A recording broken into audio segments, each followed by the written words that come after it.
साहिब की सतनाम। तो आज मालिक की अपार कृपा से जम्मू में ये मूल ज्ञान का प्रचार होने जा रहा है। बहुत बड़े भाग होते हैं उन जीवों के जो अपने पूरे जीवन काल में एक बार भी इस मूल ज्ञान को सुन पाते हैं, और उससे भी बड़े भाग होते हैं उन जीवों के जो इस ज्ञान को थोड़ा सा भी समझ पाते हैं। क्योंकि आना बैठना 1 घंटा सुन के चले जाना बहुत आसान है, कोई भी आ सकता है, कोई भी बैठ के सुन के जा सकता है। लेकिन इस ज्ञान को समझना सबके बस की बात नहीं है। कोई बिरला ही होता है, लाखों में कोई बिरला, करोड़ों में कोई बिरला जो इस ज्ञान को समझ पाता है, और उसके बाद उनमें से भी कोई इक्का दुक्का होता है जो इस ज्ञान को धारण कर पाता है। धारण करना बहुत मुश्किल है। तो इसलिए साहिब कह रहे हैं कि लाखन में कोई समझ न पाई है, और कोटि मध्य जानेंगे, कहे कबीर सुनो भाई साधो, हमें बिरले हंस पहचानेंगे।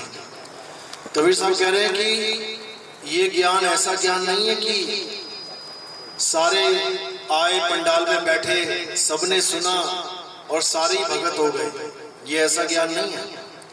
कोई बिरला इस ज्ञान को समझ बूझ पाता है, बाकी कोई नहीं समझ पाता।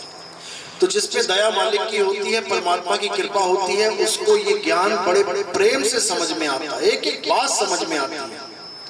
और जिस पर दया नहीं होती है उसको समझ ही नहीं आता ये बात जा कहाँ रही है, बात चल किसकी रही है।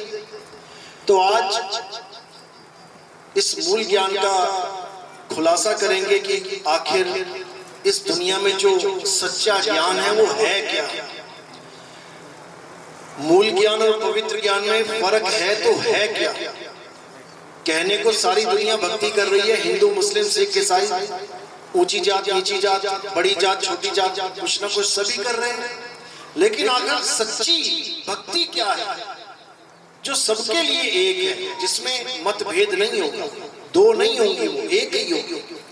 आज उसका खुलासा करेंगे। तो आज का सत्संग शुरू करने से पहले परमात्मा के नाम पे जयकारा लगाएंगे। बोलिए परमपिता परमात्मा की, सदगुरु बंदी छोड़ कबीर साहेब की, सभी संतों की, सभी भक्तों की, आज के आनंद की, गांव नगर बस्ती की, सकल हंस को बंदगी साहेब बंदगी सत्य। लेकिन सच्चा गुरु ना मिलने के कारण, सतगुरु ना मिलने के कारण ये जो कुछ भी करता है अपने मन के अनुसार ही करने लग जाता है। अपने मन से ही पूजा पाठ करने लग जाता है, अपने मन से ही तीर्थ व्रत करने लग जाता है, अपने मन से ही मंदिर मस्जिद गुरुद्वारों में जाने लग जाता है, कुछ ना कुछ अपने मन से ही काम करने लग जाता है। लेकिन जब मालिक की दया होती है, जब परमात्मा की कृपा होती है, तब इसको गुरु मिल जाता है। और गुरु भी वो नहीं जो इसके मन के मुताबिक ज्ञान दे कि हिंदू है तो मुझे ऐसा गुरु चाहिए जो राम राम दे जपने के लिए, मुसलमान है तो बोले मुझे ऐसा गुरु चाहिए जो अल्लाह अल्लाह जपवा दे, सिख है तो कहे मुझे ऐसा गुरु चाहिए जो वाहिगुरु वाहिगुरु करवा दे। यानी अपने मन मुताबिक ही गुरु ढूंढते हैं लोग। कई तो ऐसा गुरु ढूंढते हैं जो मीठ खाने में दारू पीने में मनाही ना करे, गुरु भी बना लिया और मन के काम भी करते रहे, ऐसे भी लोग हैं। लेकिन उससे काम होने वाला नहीं है, उससे काम बिगड़ने वाला है। तो कबीर साहब कह रहे हैं कि जिसके जीवन में सतगुरु आ जाता है उसका भाग्य पलट जाता है। कहां वो मनुष्य चोला बर्बाद करने के बाद 84 की तरफ जा रहा था, कहां उसको सीधे यू टर्न मिल जाता है और सीधे मुक्ति को प्राप्त कर लेता है। दोबारा ये इंसानी जन्म भी नहीं मिलता। लोग तरस रहे हैं कि हमें इंसान जन्म दोबारा मिल जाए, दोबारा मिल जाए। जो सच्ची भक्ति में आ जाता है वो इंसान जन्म भी नहीं मांगता दोबारा, क्योंकि इंसान जन्म भी 9 महीने उल्टा लटकना पड़ेगा प्राप्त करने के लिए।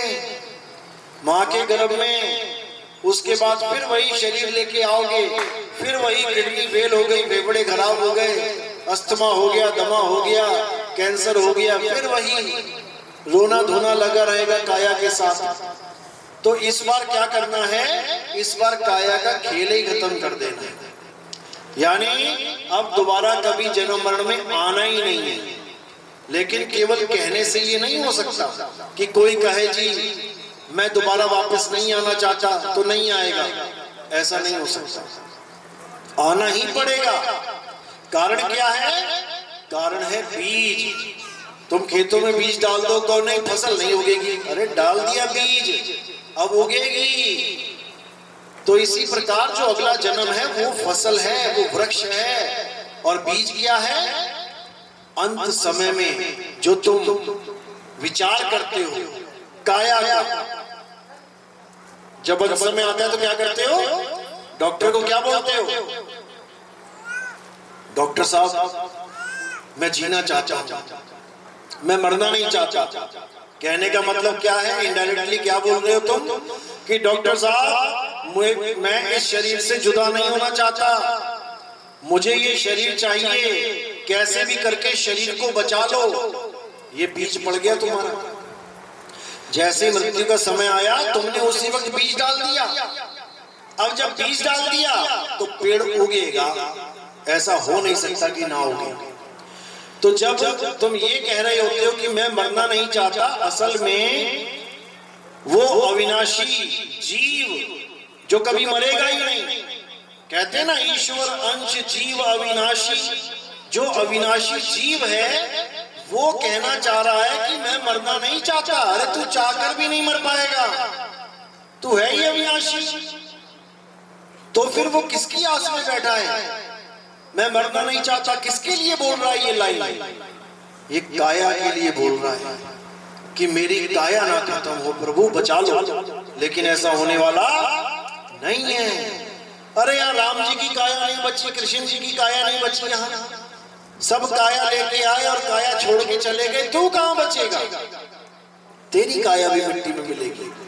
लेकिन तेरे पास एक ऑप्शन है, क्या ऑप्शन है कि इससे पहले कि काया खत्म हो तू बिना काया के रहना सीख ले, बस यही ऑप्शन है। इससे पहले कि देह खत्म हो तू विदेह हो जा, काम बन जाएगा। उसके बाद तुम मरोगे नहीं, क्या करोगे, काया छोड़ेंगे। काया छोड़ना और मरना, इसमें जमीन आसमान का अंतर है। काया छोड़ने का मतलब है कि मैंने काया पकड़ी हुई थी, छोड़ दी, मैं थोड़ी नहीं मरा, कौन मरा, काया मरी। मैंने गिलास पकड़ा हुआ है, छोड़ दिया, गिलास कहां गया, गिर गया, मैं थोड़ी नहीं गिर गया, मैं वहीं का वहीं हूं। मैंने इस पत्ते को छोड़ दिया, गिर गया, मैं वहीं का वहीं हूं।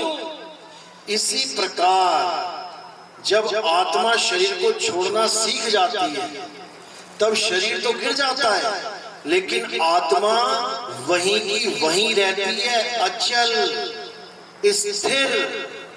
गीता पढ़ो, क्या लिखा है उसमें, हे अर्जुन ये आत्मा अचल है, अडोल है, ये सदा स्थिर रहने वाली है, ये चलती नहीं है कि सोचो कि आज जम्मू में कल पंजाब पहुंच जाएगी, नहीं पहुंचेगी, ये अचल है। कौन पहुंच रहा है, काया पहुंच रही है, शरीर पहुंच रहा है। जैसे घड़ी की सुइयां चलती हैं, देखा ना दिन में कितनी बार चल रही हैं, 1 से लेके 12 तक चली रही हैं, सुइयां चल रही हैं, लेकिन सुइयां जिसमें जुड़ी हुई हैं, कील, एक कील भी है घड़ी में, जिस कील में तीनों सुई जुड़ी हुई हैं, तो सुई तो चल रही है, कील भी चल रही है क्या, कील नहीं चल रही है, वो अचल है, उस कील को पकड़ना है।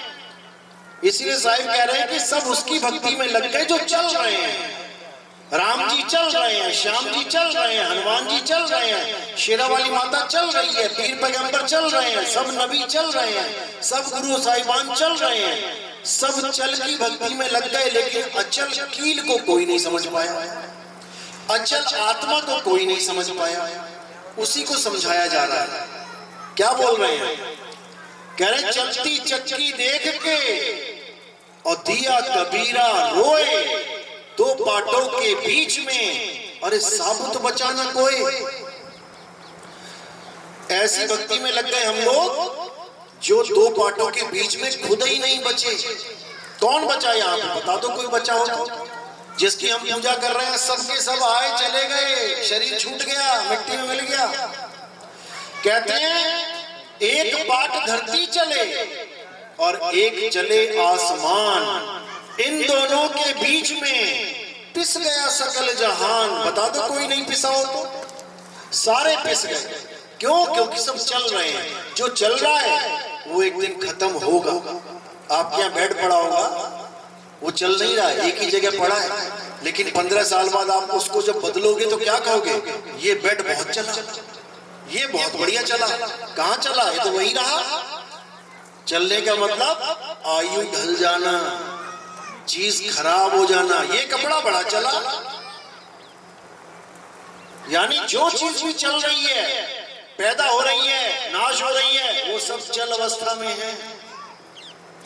और जो नहीं चल रही है वो क्या है? केवल आत्मा है, जिसका कभी जन्म नहीं होता, जिसकी कभी मृत्यु नहीं होती। तो कह रहे एक पाट धरती चले एक चले आसमान, इन दोनों के बीच में पिस गया सकल जहान। अरे पाट पाट सब कोई कहे और किल्ली कहे ना कोई, और जो किल्ली संग लाग रहा तो बाल न बांका हुए। हम उसकी पूजा कर रहे हैं जो चल रही है, घूम रही है, सबको पीस रही है। करनी किसकी है? उस किल्ली की, जो दाना कील के पास आ गया। युगो युग चक्की चलती रहे, वो पीसा नहीं जाएगा, बच जाएगा। यानी अगर तुम्हें आत्म ज्ञान हो गया, तुम अचल आत्मा में स्थिर हो गए, तो भले लाखों करोड़ों अरबों साल ये दुनिया चलती रहे, लेकिन तुम्हारे लिए नहीं चलेगी। वो दाना जो कील के पास चला गया, लाखों साल चक्की चलती रहे, लेकिन उसके लिए वो चक्की नहीं है, वो निकल गया वो। तो यही कबीर साहब समझा रहे हैं कि जल में मीन प्यासी, मोहे देखत आवे हांसी, आत्म ज्ञान बिना नर भटके, कभी काबा कभी काशी। साहिब कह रहे हैं कि आत्म ज्ञान के बिना नर भटक रहा है। कहां भटक रहा है? जा रहा है। पूछो भैया क्यों भाग रहे हो? बंदगी करेंगे, पूजा करेंगे, पाठ करेंगे, भगवान के पास जाएंगे। अरे भगवान कहीं वहां थोड़ी नहीं बैठा है कि काबा में बैठा है या काशी में बैठा है। भगवान परमात्मा अल्लाह वाहिगुरु गॉड वहां नहीं है जहां तुम भागे जा रहे हो। वो कहां है? वो तुम्हारी आत्मा में विराजमान है, वो तुम्हारी आत्मा में बैठा है। क्योंकि जहां पर वो बैठ जाता है वो जगह अमर हो जाती है। जहां प्रधानमंत्री रहने लग जाता है वो बिल्डिंग सिक्योर्ड हो जाती है, वहां पंछी भी पर नहीं मार सकता, समझ लो। और जो तुमने भगवान के घर बना दिए हैं वहां पर कभी भी डाका पड़ जाता है, कभी भी चोरी हो जाती है, कभी भी बुलडोजर चल जाता है, कभी भी भूकंप आता है, गिर जाता है। अखबारों में देखो, पुराने मंदिर में चोरों ने गल्ला उठा के चोरी कर ली। बताओ, भगवान के सामने गल्ला पड़ा और भगवान रोक ही नहीं पाया, गल्ला ही उठ गया। मंदिर में से घंटी चोरी हो गई पीतल की, मंदिर में से त्रिशूल चोरी हो गया। अरे बाकी छोड़ो, मंदिर से भगवान ही चोरी हो गया, अष्ट धातु की मूर्ति भी चोर उठा के ले गए। ऐसा कैसा भगवान है भाई जो अपनी भी रक्षा नहीं कर पा रहा है? लेकिन समझ में नहीं आ रहा है, क्योंकि हमें पता ही नहीं भगवान कहाँ है। तो जिसने जैसा बताया वैसा लग गए। अब ये गिलास है, अगर कोई आ जाए कह दे कि ये गिलास परमात्मा है,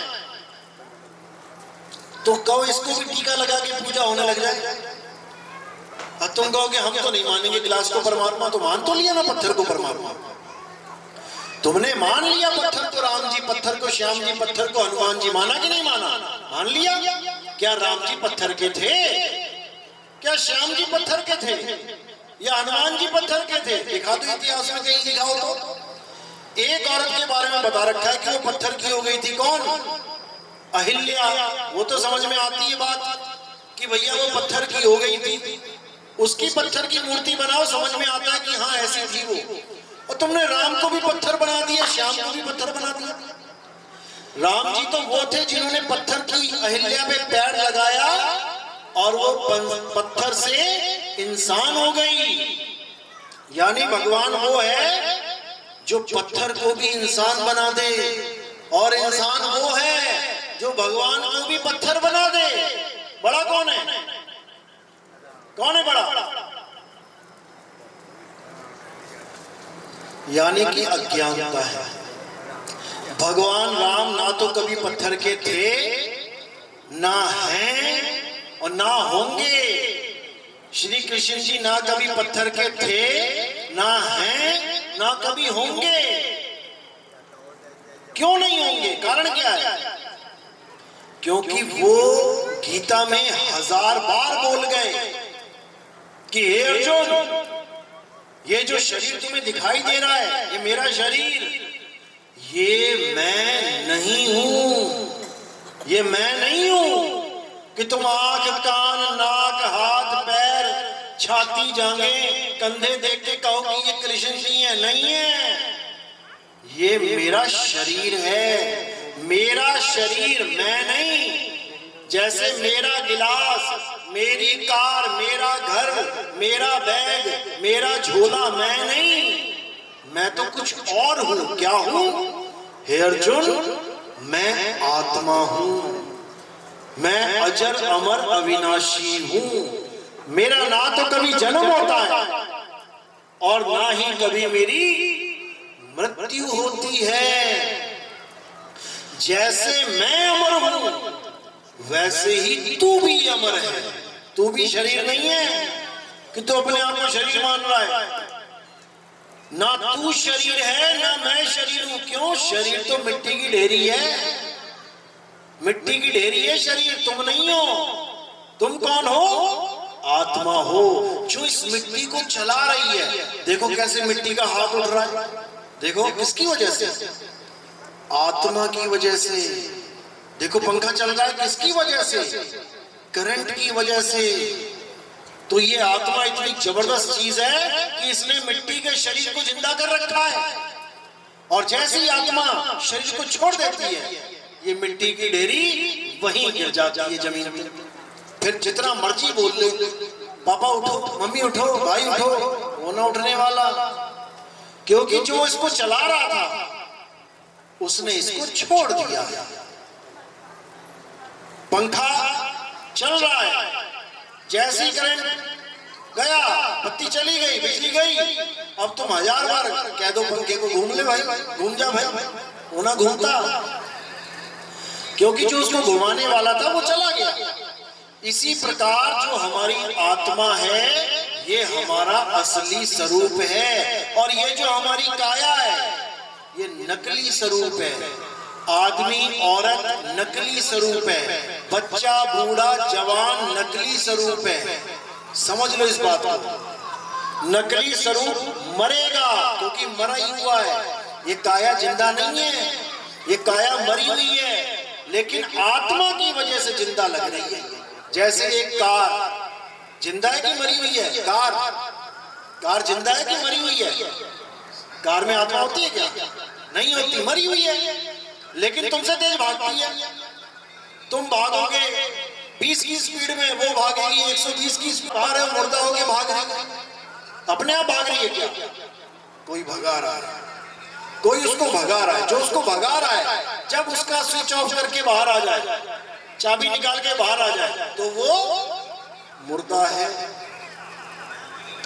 मुर्दा वो अब भी है जब भाग रही है, और मुर्दा वो तब भी हो जाएगी जब रुक जाएगी। लेकिन आभास ऐसा हो रहा है कि नहीं, अभी तो जिंदा है। यानी हमारे भाई बहन चाचा भतीजा जितने बैठे हैं, लग रहा है मेरी माँ तो जिंदा है, हाँ मेरा लड़का जिंदा है, मेरी अम्मी जिंदी है, मेरा ये जिंदा है, मेरा वो जिंदा है। हमें आभास हो रहा है, लेकिन ये मुर्दा है। केवल दिल धड़क रहा है, सांसें चल रही हैं, नब्ज चल रही है, जिंदा है। जैसे कार में इंजन चल रहा है, धुआं निकल रहा है, पेट्रोल पी रही है, जिंदा है। अरे मुर्दा है वो, उस ड्राइवर की वजह से जिंदा है। जैसे ही चाबी निकालेगा, बात खत्म हो गई। तो इसी प्रकार जो हमारा नकली स्वरूप है वो ये काया स्वरूप है। जब हम काया नहीं है तो हमारा भगवान भी काया का नहीं है। याद रखो, हम मिट्टी नहीं है तो हमारे राम जी भी मिट्टी नहीं है, हमारे श्याम जी भी मिट्टी नहीं है, हनुमान जी भी मिट्टी नहीं है। वो सब क्या है? आत्मा है।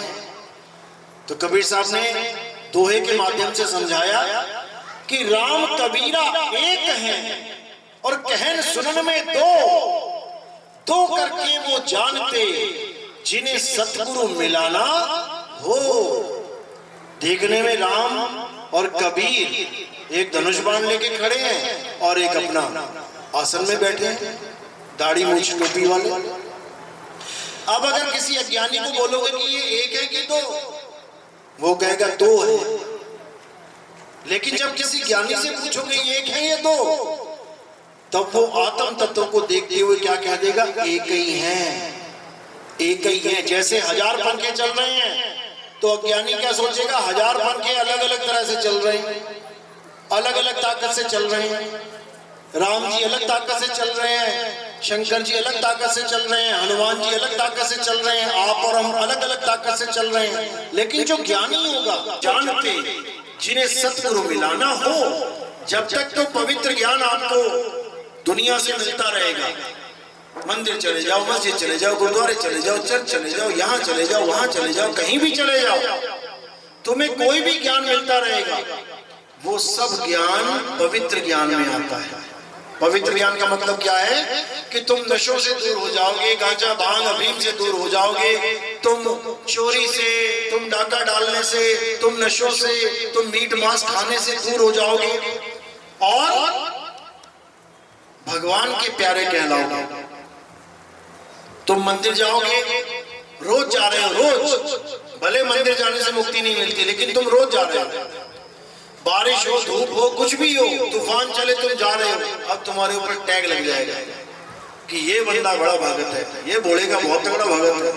कुछ भी हो जाए कांवड़ लेने जाता है ये, तो चाहे बारिश कितनी हो जाए जा रहा है। तो एक टैग लग गया तुम्हारे ऊपर कि ये भगत है, यानी ये एक पवित्र आत्मा है। 5 टाइम नमाज पढ़ने वाला कोई मुसलमान है तो बाकी लोग जो नहीं पढ़ते हैं 5 टाइम, वो क्या कहेंगे? ये बंदा भाई 5 टाइम वाला नमाजी है, ये बड़ा भगत है, ये बड़ा पवित्र आत्मा है। ऐसे ही गुरुद्वारे में, चर्च में, यानी तुम्हें टैग मिल जाएगा, तुम्हें एक निशानी मिल जाएगी कि ये एक पवित्र आत्मा है। क्यों? क्योंकि वो ज्ञान आपको पवित्र तो बना सकता है, लेकिन वो ज्ञान आपकी मुक्ति नहीं करा सकता। कोई कहे कि मुक्ति हो जाएगी, वो नहीं होगी, क्योंकि मुक्ति का भेद कुछ अलग चीज है।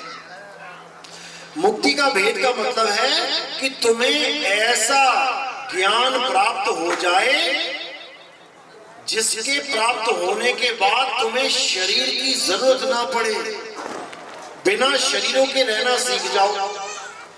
जब तक काया है तब तक तो है, लेकिन जैसे ही छूटेगी उसके बाद तुम काया नहीं धारण करोगे। अगर ये ज्ञान हो जाए तुम्हें तो समझ लो कि अब मुक्ति मिलेगी। और अगर तुम केवल राम जी की कहानियां, श्याम जी की कहानियां, माता की कहानियां सुन के सोच रहे हो कि हमारी मुक्ति हो जाएगी, फिर ना होती। याद रखो, माता के पास भी शेर है, 84 माता के पास भी है, शंकर जी के पास बैल है, 84 उनके पास भी है, कृष्ण जी के पास गाय है, 84 उनके पास भी है, गणेश जी के पास चूहा है, 84 उसके पास भी है, लक्ष्मी के पास उल्लू है, 84 उसके पास भी है। 84 कटेगी नहीं, उल्लू बनना पड़ जाएगा, चूहा बन जाओगे, नंदी बन जाओगे, गाय बन जाओगे, भोले शंकर का सांप बन जाओगे, लट पड़ेंगे सिर से। मंदिर में भले पूजा जाता हो सांप, कभी निकल जाए ना गली में, फिर तुम्हें पता आएगा भोले का है कि किसका है, फिर तो लट्ठी पड़ेंगे, भोला वाला भूल जाओगे सब, समझ लेना। तो इसीलिए क्या करना है, अब सारी 84 को किनारे कर देना है, हर प्रकार के शरीर को खत्म करना है और अपने आत्म स्वरूप में आ जाना है। मैं परमात्म, आत्म चीने परमात्म चीने, संत कहावे सोए, और यह भेद काया से न्यारा, बूझे बिरला कोई। ये काया का खेल ही नहीं है, वहां पे, वहां काया वाला खेल नहीं है। वहां आत्मा परमात्मा का खेल है, और परमात्मा का वास कहाँ है? तुम्हारी आत्मा में ही परमात्मा का वास है। याद रखो इस बात को। घी का वास कहाँ है? दूध में ही घी का वास है। तुमने भैंस पाल रखी है, 20 लीटर दूध देती है वो दिन में। अब तुम दही लेने, मक्खन लेने, घी लेने मार्केट जाओगे क्या?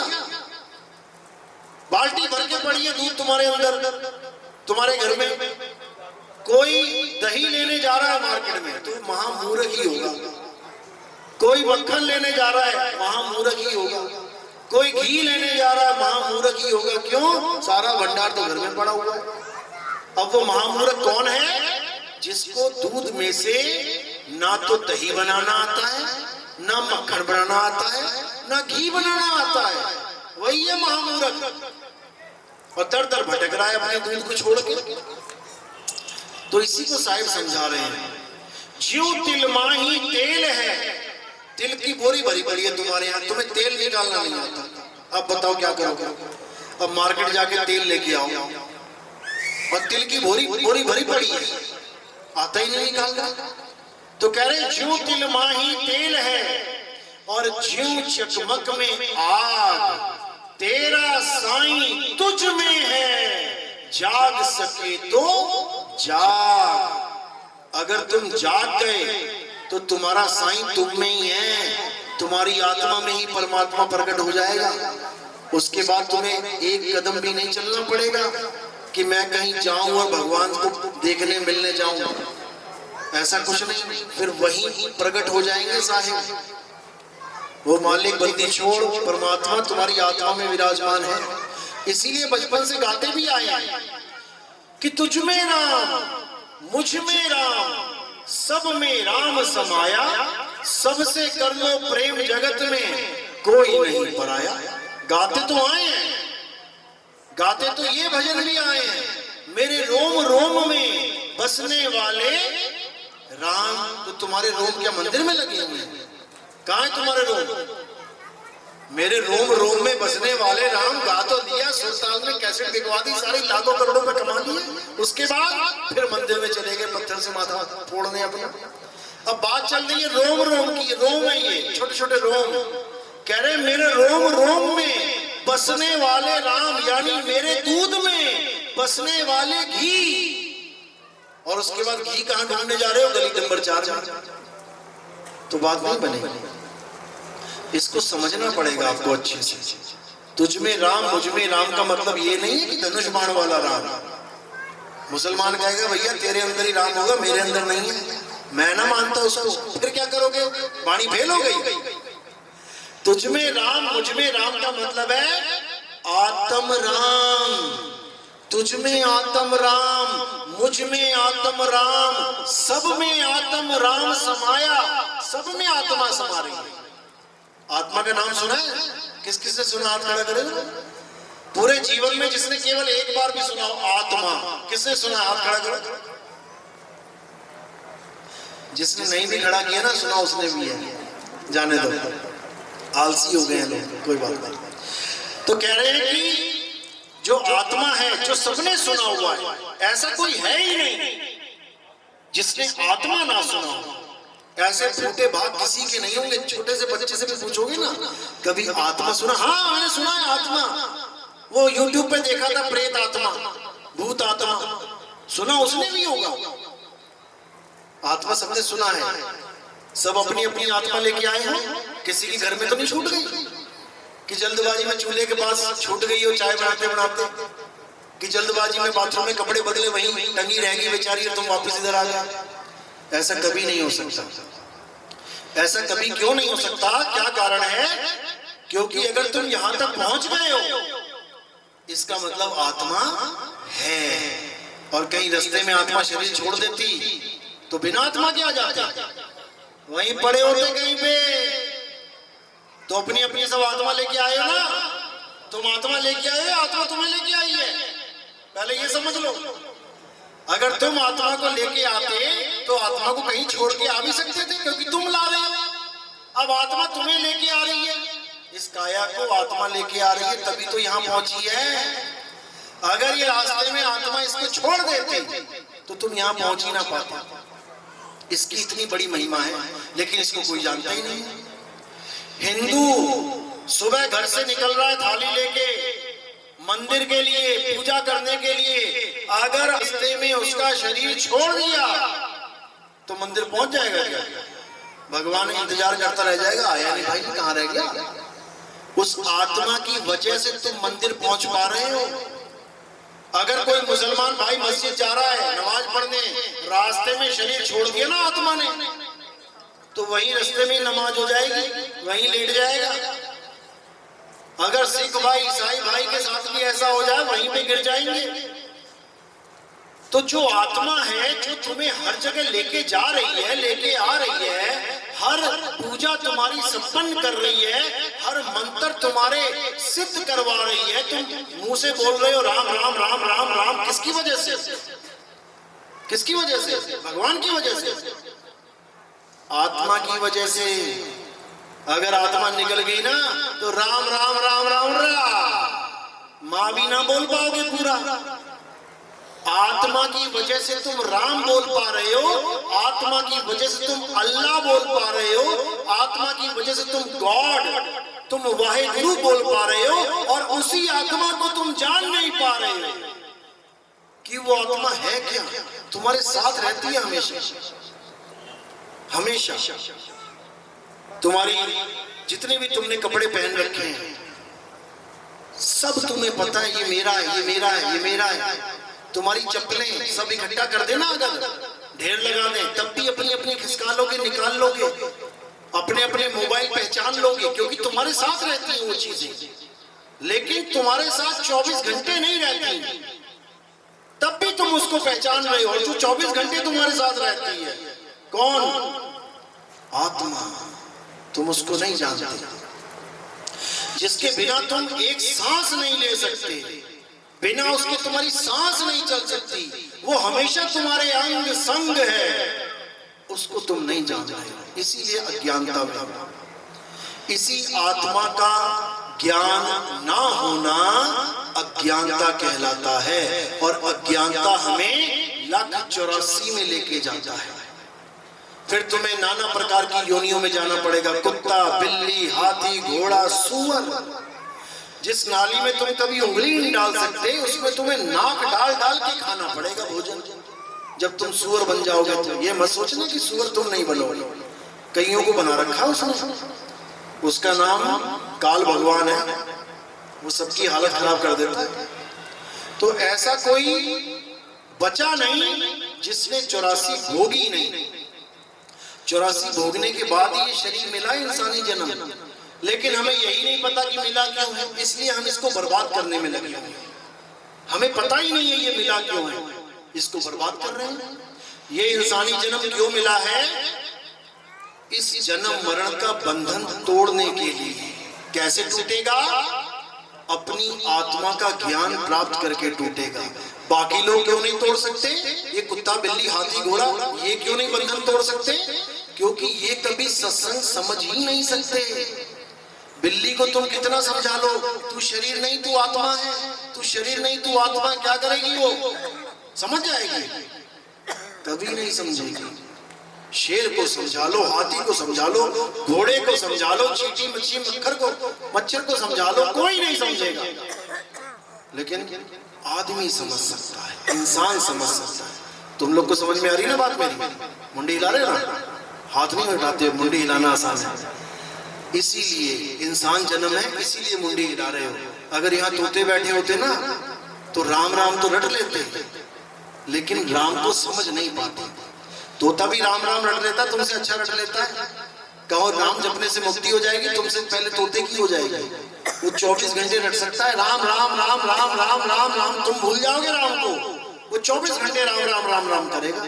तो राम राम करने से अगर मुक्ति मिल जाएगी तो इंसान से पहले तोता मुक्त हो जाएगा। लेकिन राम राम करने से मुक्ति नहीं होती, नहीं होती। किससे होती है? राम को समझने से, राम को जानने से, राम हो जाने से मुक्ति होती है। राम हो जाना है, राम मतलब आत्म राम, जिसकी वजह से भगवान राम का भी शरीर चल रहा है। किसकी वजह से? भगवान राम का शरीर बिना आत्मा के चल रहा है क्या? कृष्ण जी का शरीर बिना आत्मा के चल रहा है क्या? हनुमान जी का शरीर बिना आत्मा के चल रहा है? अरे तुम्हारा हमारा नहीं चल रहा तो उनका कैसे चल रहा है? यानी जितने भी लोग हैं, जो भी जीवित प्राणी है, सबके प्राणों का आधार आत्म राम है कि आत्म राम पूजिए गुरु के सहज सुभाए, आत्मे नो आत्मे दी प्रतीत ते घर ही परचा पाए। यानी घर में ही परचा, यानी परिचय हो जाएगा तुम्हें, घर में ही राम मिल जाएगा। वो परमात्मा कहीं दूर नहीं है कि तुम सजा के थाली निकल रहे हो जी आज हमारे भगवान जी का व्रत करना है, ये करना। अरे घर में ही है वो बैठा हुआ है, लेकिन तुम्हें पता नहीं है इसलिए भटक रहे हो।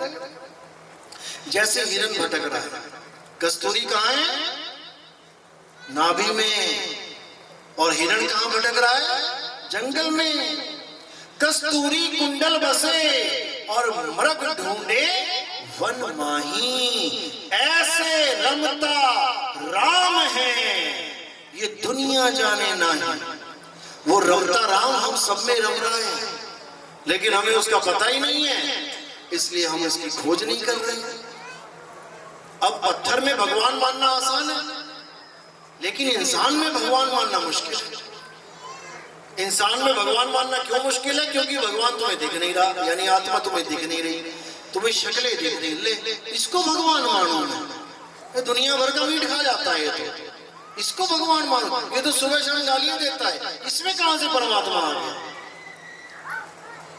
समझो, सब में परमात्मा का वास है, लेकिन सब में मन का भी वास है। जो मन है यही उल्टे पुल्टे काम करवा रहा है। किसी को अच्छा बना दिया मन ने, किसी को बुरा बना दिया। अब सबको अच्छाइयां और बुराइयां दिख रही हैं, लेकिन दोनों काया जिसकी वजह से चल रही है वो करंट नहीं दिखाई दे रहा। इसलिए मतभेद हो जाता है कि हम नहीं मानते, कि मुसलमान कहते हैं हम नहीं मानते कि आदमी में अल्लाह है। अगर आदमी में अल्लाह ना होता ना तो आदम अलैहिस्सलाम को मत्था न टिकवाया जाता। इस दुनिया में पहला इंसान आदम अलैहिस्सलाम थे। अल्लाह का हुक्म था कि मेरे सिवा किसी के आगे सजदा नहीं करता है, लेकिन उसी अल्लाह ने उसी आदम का सजदा करवाया सबको, सब जिन्नों को, सब फरिश्तों को, यानी हमारी भाषा में सब देवी देवताओं को, सब पितरों को, सबसे सजदा करवाया। माथा टेको इसको, क्योंकि आदम में ही अल्लाह का वास है। आदम यानी ये बैठा है आदम, आदमी में ही अल्लाह का वास है। उसका नाम खुदा इसीलिए रखा है, खुदा मतलब खुद में आ, भटक मत, खुद में आ तब पाएगा खुदा।